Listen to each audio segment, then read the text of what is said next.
लगभग 10 साल बिताए हैं इसी तरह यहीं पे बैठ के। मैंने क्लास LKG से लेकर क्लास 8 तक इसी स्कूल में पढ़ाई करी है। लगभग 10 साल मेरी उम्र का 40% हिस्सा मैंने इसी फील्ड पे गुजारा है, इसी क्लासेस में पढ़ा है। ठीक है बच्चों,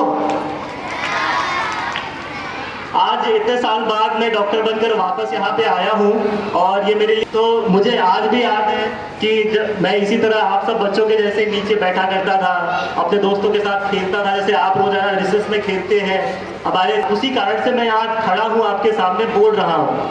समझ में आया आपको? ऐसे ही जब हमारे समय जब मैं छोटा था आज से 16 साल पहले, तो ये स्कूल इतना बड़ा भी नहीं था, इतने बच्चे नहीं थे। अब तो ये स्कूल इतना बड़ा हो गया है, तुम जैसे प्यारे प्यारे बच्चे हैं, जेनेक्स जनरेशन है तुम लोग की, इंटरनेट वाली जनरेशन है, तो देख के काफ़ी अच्छा लगता है। तब मैं शायद नहीं जानता था कि मेरी मंजिल क्या हो, लेकिन एक बात तो पक्की थी कि मैं ऐसा कुछ करना चाहता था जिससे कि मेरा नाम, मेरे परिवार का नाम, मेरे स्कूल का नाम, मेरे टीचर्स का नाम आगे चल के जाके रोशन हो।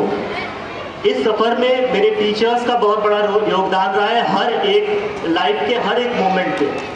उन्होंने न सिर्फ मुझे किताबों की बातें समझाई, बट उससे ज़्यादा उन्होंने अनुशासन, मेहनत, ईमानदारी का जो महत्व होता है जीवन में वो समझाया।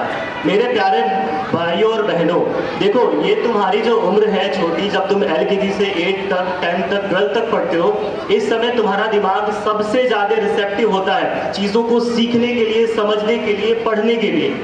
इस एज में अगर तुम सही चीज़ें सीखोगे, ईमानदारी से काम करोगे, अपने शिक्षकों की बातें मानोगे, कंसंट्रेट करोगे पढ़ाई पे, या जो भी चीज़ जीवन में तुम आगे करना चाहते हो, तो वो हमेशा तुम्हारी जीवन भर आदत बनी रहती है। जो तुम यहाँ सीखोगे वही आने वाले 50 सालों में करोगे। अगर तुम आज यहाँ पे अपने स्कूल में हमारे शिक्षकों से सीख के जाओगे कि तुम्हें जीवन में डिसिप्लिन रहना है, तो तुम जीवन भर डिसिप्लिन रहोगे।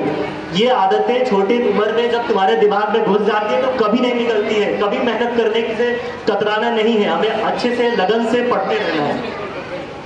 एक बार इसी तरह मैं क्लास 8 में था, तो ममता मैम ही उस समय हम लोगों को इंग्लिश ग्रामर पढ़ाया करती थी। तो उन्होंने एक बार कहा कि सपना वही सच होता है जिसे पूरा करने की लगन होती है बच्चों। तो मैं आप सबसे यही कहना चाहता हूँ कि आपकी मेहनत आपकी किस्मत बदल सकती है, लेकिन उसके लिए आपको अपनी पूरी ताकत झोंकनी पड़ेगी उस काम को करने के लिए।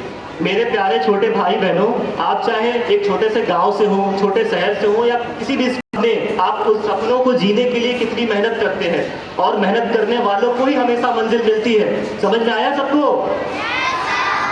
तो अगर मैं एक छोटे से शहर से निकलकर डॉक्टर बन सकता हूं, तो आप भी doctor, engineer, pilot, IAS, PCS कुछ भी बन सकते हैं। बन सकते हैं। आपको यही करना है कि शुरू से मेहनत करना है, पढ़ाई करनी है, अपने बड़ों की बात माननी है, स्कूल में आके पढ़ना है। पढ़ने के लिए आप स्कूल आते हैं, सीखने के लिए स्कूल आते हैं, तो आप स्कूल पढ़ने आइए, सीखने आइए, जिसमें पढ़ाई के साथ साथ एक्स्ट्रा करिकुलर एक्टिविटी भी है। मुझे इतना अच्छा लगा कि हमारे स्कूल के छोटे छोटे भाई, जो मेरे प्यारे भाई और बहन हैं, कितना अच्छा परफॉर्मेंस किए। तो ऐसे ही जीवन के हर आयाम में आपको आगे बढ़ना है। रही बात आज 15 अगस्त की, तो आज 15 अगस्त का दिन हमें ये याद दिलाता है कि हमारी आज़ादी हमें यूं ही नहीं मिली है। हजारों स्वतंत्रता सेनानी हमारे जो रहे हैं, उन्होंने अपने प्राणों की आहुति दी है, तब आज आप स्वतंत्र हैं। आप स्वतंत्र हैं कि आप यहाँ बैठे हैं, आप स्वतंत्र हैं कि आप यहाँ पे नृत्य कला कर पा रहे हैं, आप स्वतंत्र हैं कि अपने हिसाब से सांस ले पा रहे हैं। तो हमें उन अपने स्वतंत्रता सेनानियों का आभार हमें हमेशा रखना चाहिए। और इतना कर्ज इस मिट्टी का हम लोगों के ऊपर है कि इसे उतारने के लिए आप क्या कर सकते हैं एज ए स्टूडेंट, इस चीज़ को हमेशा ध्यान में रखना चाहिए। तो हमारी जिम्मेदारी क्या है हमारे देश के प्रति? हमारे देश के प्रति हमारी जिम्मेदारी यही है कि हम लोग जो अपना काम करें, ईमानदारी से करें, लगन से करें, और अपने भारत देश को ऊंचाइयों तक पहुंचाएं। देशभक्ति सिर्फ सीमा पर बंदूक लेके लड़ने से नहीं होती है, बल्कि अपने काम को बेहतरीन ढंग से करके अपने देश का नाम रोशन करने से होती है।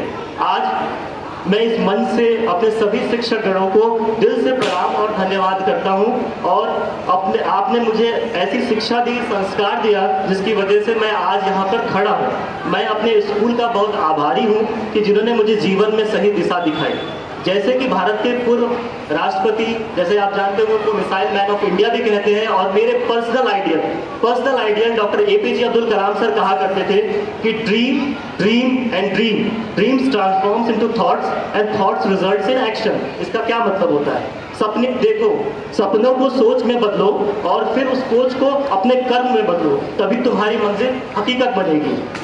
मैं ज़्यादा समय न लेते हुए मैं अंत में यही सबसे कहूँगा कि आइए आज के दिन हम सब मिलकर यह संकल्प लें कि हम अपने देश के अच्छे नागरिक बने और अपने सपनों को पूरा करें और अपने भारत देश को नई ऊंचाइयों तक पहुंचाएं। और मैं अंत में एक बार फिर अपनी प्रधानाचार्य महोदया ममता मैम का बहुत ज़्यादा आभार व्यक्त करना चाहता हूं और धन्यवाद करना चाहता हूं कि उन्होंने मुझे आज ये अवसर दिया कि मैं आप सबके बीच में खड़े होकर इस मंच से अपने भावों को प्रकट कर सकूं, अपने छोटे भाई बहनों को समझाने का मुझे मौका मिले कि वो जीवन में आगे कैसे मेहनत करें और अपनी अपनी मंजिल तक पहुंचे।